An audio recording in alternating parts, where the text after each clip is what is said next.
going on, YouTube? Dirty Harry back with another video. Alright, I know I've got a request to do something, but I got something I really need to talk about. Topic of today's video will be Jeff Hardy's current TNA title reign. And if you were to close this video right now, I would completely fucking understand. Why? Because no one gives a fuck about Jeff Hardy's title reign. You know, sure, the moment it happened, everyone was, oh shit, Hardy redeemed himself, the people care, ah. But then, what happened after that? No one gave a fuck. You know? And here's my 2 cents on why no one gave a fuck about Jeff Hardy's title reign, or why no one gives a fuck right now about it. You know? Jeff Hardy has always been an exciting wrestler to watch. I watched the Hardys when they first came out, back when they were wearing flower pants and all that shit. I've been a huge Hardy Boy fan forever, and I probably always will be. Except Matt Hardy and his fake suicide attempt. But that's not the point. It's off topic. Jeff Hardy was given that world title too quickly. Too quickly. I think if they wanted to give the championship to Hardy, the way to have done it would have not been to give it to Aries first. I think if Austin Aries was still champion, that title would still have relevance. But now that Hardy's the champion, it's kind of like, it's the same situation that we wrestling fans are going through with WWE right now. You know, whenever the strap gets put on Cena because he moves a bunch of T-shirts, you know, we're like, man, fuck, man, because you know it's predictable. You know, the Hardy situation wasn't as predictable because of the fallout from Victory Road. But then you saw rumors starting to surface on the internet saying they're going to give it to Hardy, they're going to give it to Hardy. And Aries had just been given that championship. Austin Aries had just won that championship. You know, and in a way, when he lost it, I was kind of fine with it. I was like, okay, well, let's see what they do with it. Let's see if they give Hardy a meaningful feud.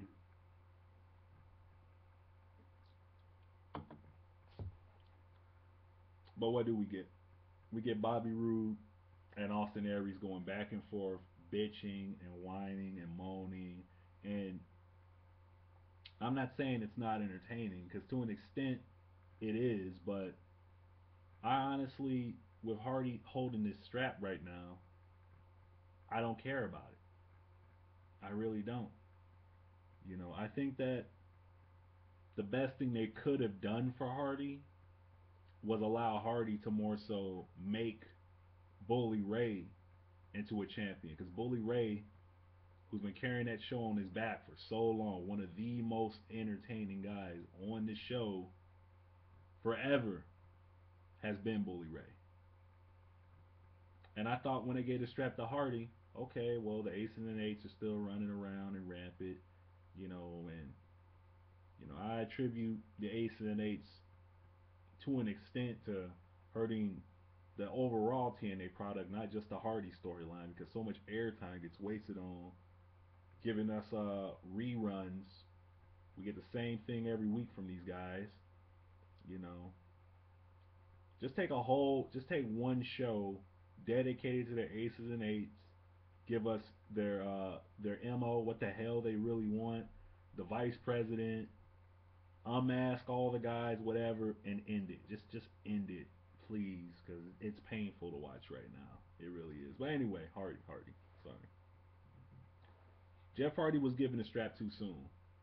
He wasn't given a feud for me to actually care about. I think if Hardy would have won the strap, you give Austin Aries, you know, a rematch, etc., etc., and then on to Bully Ray.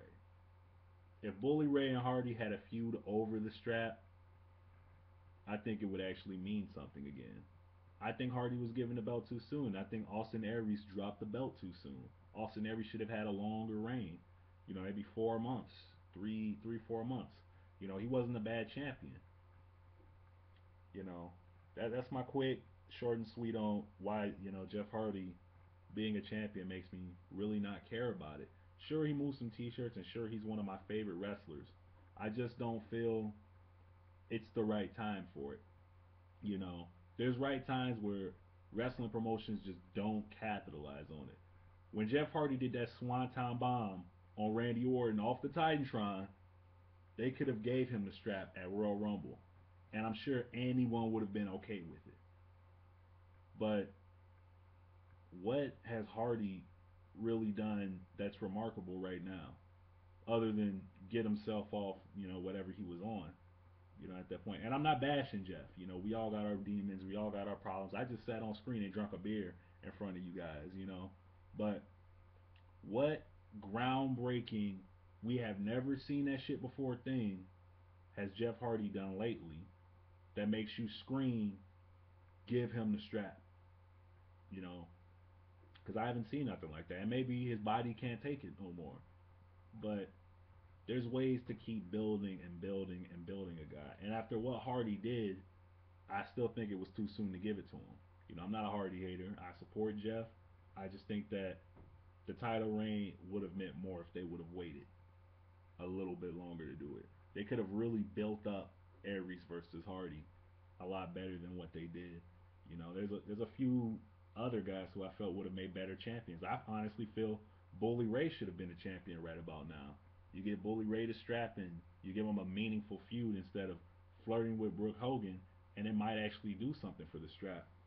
You know, I miss Bobby Roode as a world champion.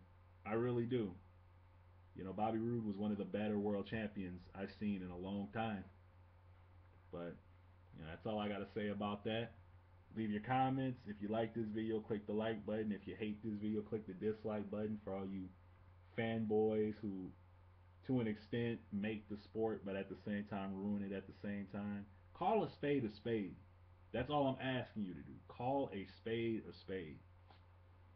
You know, Hardy, when he was with Immortal, heel Jeff Hardy was good because at that point of his career, he was at a point where we'd seen enough of, the fan loved Hardy. And even when he turned heel, people still loved him. But it was nice to see a new dimension to him, to see a real enigma where you had no clue what he was going to do. Right now, Hardy's predictable. Everything he does is predictable. And that's not the character of Jeff Hardy that, you know, I as a fan fell in love with. I didn't fall in love with his character. I fell in love with the crazy stunts he did, and then the character was just an added bonus. He didn't need a character to be a star. He was one of those guys. Yeah. All right, I'm ending it now. Leave your comments below. I hope TNA gets better, or even gives him a meaningful feud. A lot better than this Aries slash Rude feud that he just happens to be in the middle of. All right.